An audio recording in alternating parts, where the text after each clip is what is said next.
What's going on, guys? Welcome back to another episode of Sold Out. On today's episode, we have the Jordan 38 Low in hand. I like the Jordan 38, the regular edition.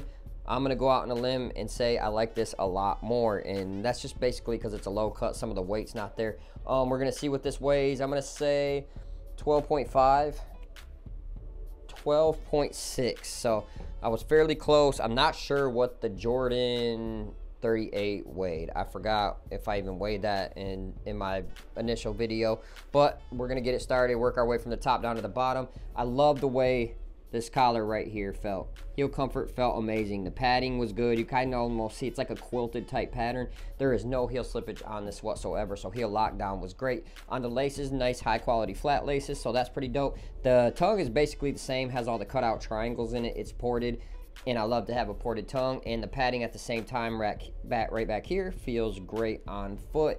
Now down on to the materials. Materials are all over the place. There is a bunch of different materials on here. You get knit, you get some embroidery all back around here. I think that adds kind of like a dope aesthetic to it. You can see the knit right here, the panels. There's padding underneath it. That's the black you see. It's kind of like the foot sleeve from the tongue. There is a cheap nubuck feeling material right there, and also like a cheap synthetic leather, I'm gonna say. It doesn't feel like super high end or anything like that, but for the most part, I like the materials on this. I think they will last. I didn't really care for the materials where they placed it on the 38, but I do like the materials on this. I kind of like how they ran the nubuck right up through here. I think that's pretty dope, and I think they just look good overall. Like aesthetic wise, I could just rock the sneaker. I think they did a good job on this. I think it looks way better than the Jordan 8. Like, not even comparable. Not a big fan of the Jordan 8, but I think this definitely one-upped it, and I think the second version of it definitely looks better than the original. Down onto one of my favorite parts about the sneaker is going to be the cushion. I'm pretty sure this is Phylon right here. This might even be Cushlon, but I just don't think it's Phylon because of how soft it is. And then right underneath it, you guys can see it right here all the way around. You can see this kind of infrared color all the way around. That is Formula 23 is what I was told. Other people are saying it's Cushlon 3.0. Either way, it's soft as shit. Like, it has to be caged. It cannot be exposed. It's way too soft and would be way too unstable. But my favorite part overall of this sneaker is that it came with the Zoom Strobel. So if you got heel pain, knee pain, something like that, and you just want a comfortable ride under it, and you don't want to go get like a GT cut or a GT Jump 1, GT Jump 2, or something with an Air Max bag in it, this definitely feels great on foot. You can feel the bounce.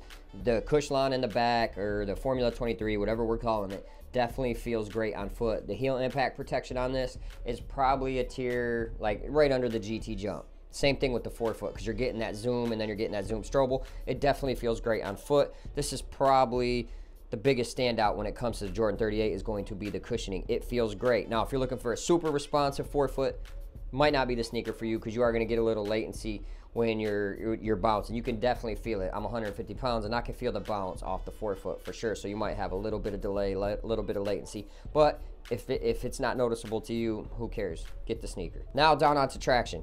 It did pick up dust, but it really didn't matter. It still performed well when it picked up dust. I just had to wipe once in a while. It wasn't like an every time down the court thing, but just once in a while, and it definitely felt good.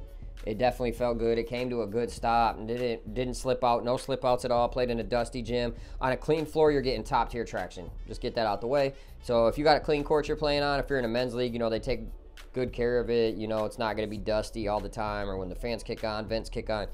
Definitely going to be a great sneaker to have on a clean floor, and did a great job on dust as well. So onto my recommendations for the Jordan 38, 1 through 5.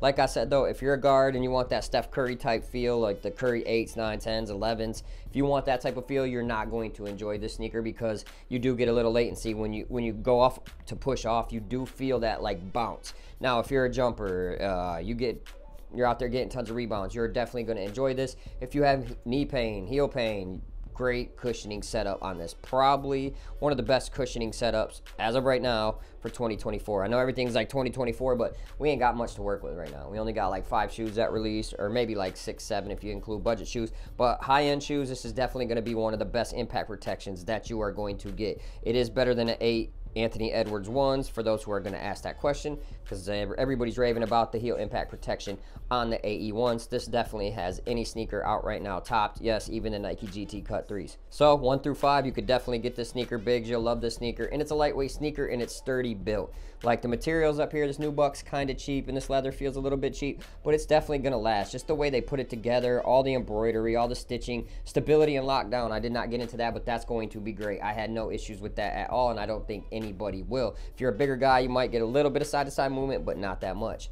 You will still definitely love this sneaker. So guys, as always, I appreciate you tuning in. I appreciate you rocking with me, hitting that like button, subscribe button. Go ahead and leave a comment. What do you think about the Jordan 38 lows? Do you guys like the highs better? Do you like the lows? I like the lows preferably, and we'll catch you on the next episode of Sold Out. Peace.